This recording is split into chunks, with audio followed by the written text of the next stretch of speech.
There are stories about people who tried to go back, not stories about explorers, not stories about discovery, not even stories about the ice wall itself. These stories begin before that. They begin with a decision. My grandmother used to say that some decisions don't feel like choices when you make them.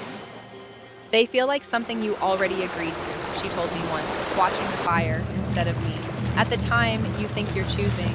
Later, you realize you were remembering. She never explained what that meant. She didn't have to. There are records, incomplete ones, that describe the beginning of these journeys. They don't agree on names. They don't agree on dates. They don't even agree on how many people left. But they all agree on one thing. The people who went north did not believe they were chasing a myth. They believed they were following something real. One account describes a departure under clear conditions. No storms, no warnings, no reason to hesitate. The water was calm, the sky was steady. The horizon looked exactly the way it always does. Distant, unreachable, but consistent. The vessel was small, not fragile, not designed for extremes, but capable. Nothing about the journey, at the start, suggested danger. That detail is repeated often, not for emphasis, for contrast, because the first part of the journey is always described the same way. Normal. Normal water, normal wind, normal distance.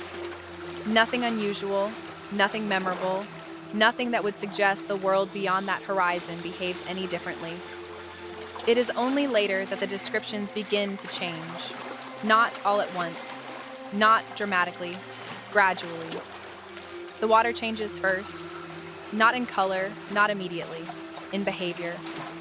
One fragment describes the waves becoming heavier, not larger, not violent, heavier. The writer repeats that word several times, as if anticipating that someone would try to reinterpret it. Heavier. Another account avoids that word entirely. Instead, it says, the water stopped behaving like something that wanted to be crossed. There is no explanation attached to that statement, just the observation. A third fragment contradicts both. It claims the water became easier, not resistant, not heavy, responsive. The contradiction appears early. Some say the journey becomes more difficult, others say it becomes easier. Both accounts insist they are accurate. Neither attempts to reconcile the difference. My grandmother used to pause at this part of the story, not long, just enough to notice. Then she would say, difficulty depends on what you expect the journey to be. She never explained that either. Sound changes next. Not the presence of sound, the way it travels. One account describes the ocean continuing to move, waves forming, wind shifting, but without the sound that should accompany it. The motion remained, the fragment reads, but the noise did not follow. Another account contradicts this completely.